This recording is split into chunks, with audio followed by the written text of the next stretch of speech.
Glory, America. Bonjour. Hi, Canada. Good Friday to you all. I am Hugh Hewitt inside the Beltway, and I am still smiling. Dave McCormick was declared the winner by AP yesterday. Bob Casey has not conceded yet in Pennsylvania. Looks like the House is going to stay Republican. Sean Trendy over at Real Clear Politics has it anywhere from 221 to 224. But there's going to be a knife fight over a bunch of districts in California. Juan Ciscomani's battling for his political life. You've heard him here for a year. I hope he wins. I hope we have a margin so that a few key House members can go into the Trump administration if the president-elect wants them to do so. But I'm here to tell you my smile's not going away for a long time. And I want to address my monologue this morning to a couple of different audiences. I don't do Owning the Libs. That is the Ruthless podcast job, and they did a very fine job of it.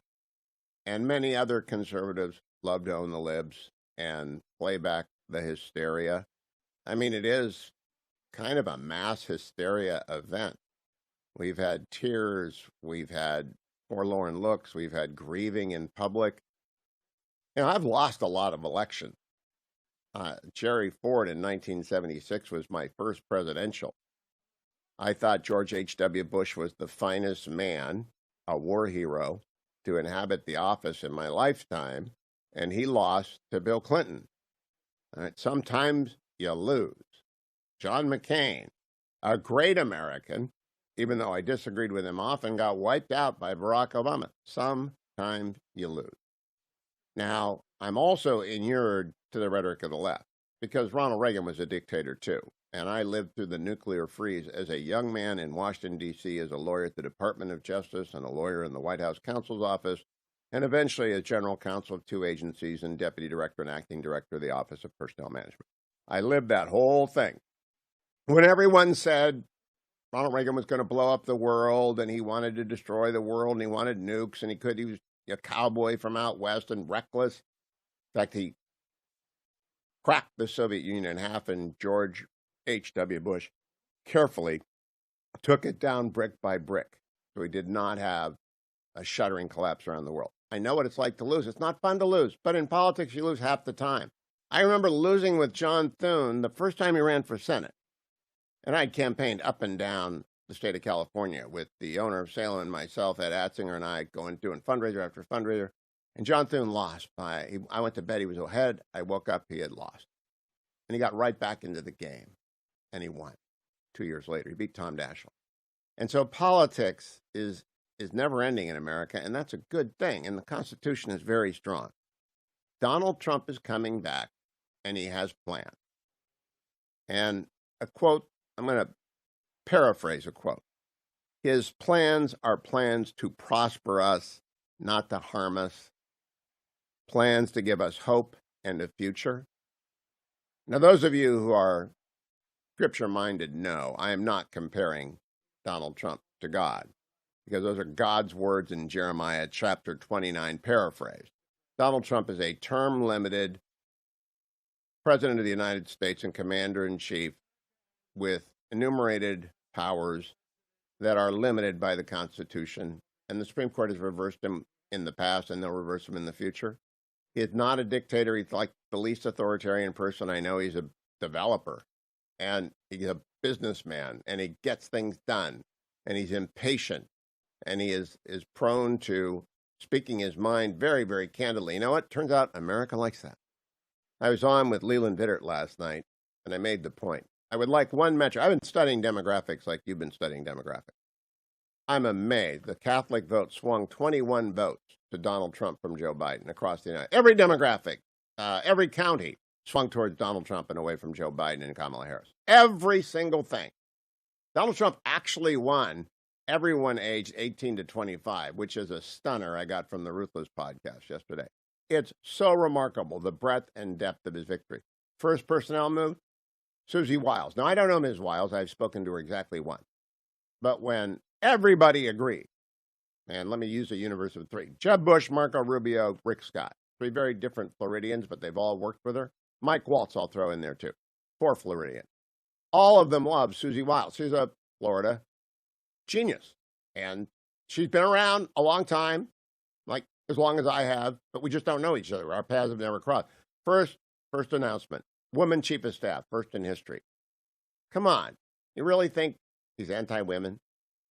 He's not a dictator. I've spoken to him. I've interviewed him on the air 30 times. I've been with him in private. I know him as a journalist. He's not my friend. He gets mad at me sometimes. I criticize some of his policies. I love some of the other policies. But he is going to be great to preside over the semi-quincentennial. He's already announced plans for it. I hope I get a chance to play for that. That's the 250th birthday party, which actually ought to start in April because that's the 250th anniversary of Concord and Lexington battles. And it will culminate on July 4th, 2026. He's going to preside over the World Cup when America hosts the greatest sporting event around the world, other than the other one he's going to preside over, the Los Angeles Olympics in 2028. And it's great. He's going to have fun. He's a patriot. He's going to red, white, and blue it, and we're going to have a great time. But he has planned tax cuts, a border wall, saving education from the bureaucrats, rebuilding our military. If you go to my X account, take a look at the one picture of one graph I put up there. China has the largest navy in the world now, while we were asleep at the switch. He needs a tough SOB or DOB, son or daughter of a gun, over at the Department of Justice and one at DOD. Two most important appointments he makes. Department of Justice to cover his back, make sure that crimes are prosecuted, that we don't have an administrative state ambushing him like James Comey, John Brennan, and James Clapper did in Trump Tower, set off the Russia hoax 8 years ago this January. He needs a really good attorney general who's tough, who's going to clean it out. That is where the resistance resides. And they're burrowing in. But you know what? Schedule A attorneys can be moved and they can be fired. I know OPM. I know the civil service rules. I ran the place. Schedule A attorneys can be moved and they can be fired, and they ought to be shuffled completely and disintermediated from their networks. And an executive order ought to go out that government employees may not text except on public channels during work time. Go and conspire at work, at home. Don't do it at work. At work, you do what the unitary executive provided for in the Constitution tells you to do. You work for Donald Trump. If you don't want to work for Donald Trump, get out. You can quit. But you work for Donald Trump if you're in the executive branch. Not so in Congress, not so in the third, Article 3, judiciary branch. But I want the resistance, those who are genuinely upset in his, well, please listen to me. It's going to be fine. The Constitution is very strong. Jackbooted thugs are not showing up in the middle of the night to throw you into jail and take you away. And you're giving years of material to the people who love to own the libs. That's not what I do here. I play clips of lefties losing their mind. But I'm done doing that because it's been 72 hours. And I'm more interested in holding on to the House, and that's going to be close. Right now, it looks like 224 is our high, and maybe 220 is our low. But California's California. They've got lawyers everywhere. And you know what? If people cheat, they're going to be prosecuted by this DOJ. I hope Donald Trump, over at the Office of Civil Rights, because it is your civil right to vote and not to have it diluted by corruption, I hope he expands the election integrity desk. And I think Kerry Lake is still in the hunt. Dwayne's been crunching all the numbers. He'll put it out on Dwayne's World. Still in the hunt, not ahead, in the hunt. And I want you to know, to the members of the resistance who listen to this, who watch on YouTube, it's going to be fine. And you're not helping your ratings. I know some of this is theater and some of it is real. Some of you are playing to your crowd that expect tears and angst and anguish, and you are really going for it. I mean, you're all in and you're just crying your heart out and throwing yourself on the desk and sobbing and talking about the worst. It's not going to happen. You know what I know. You know what? Your audience is losing respect for you because you've got to be able to take a loss and accept it with dignity. The people overwhelmingly voted to bring Donald Trump back because they want some problems fixed, especially the economy, especially the border, especially our military. You know, when the Houthis declare a ceasefire, that tells you what's coming. People are afraid. Our enemies are afraid of Donald Trump. That's a good thing. They're not afraid of Joe Biden or Kamala Harris or Tony Blinken or Jake Sullivan. They're afraid of Donald Trump. Assad is afraid of Donald Trump. Khamenei, Xi, Putin, they're all afraid of Donald Trump. He's going to get the world settled down. He's not going to send people to your house. He's not going to, poor Peanut. He didn't arrive in time to save Peanut.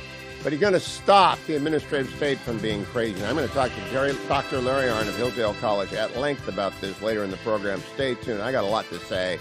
But for the left out there, it's going to be fine. Please, lighten up.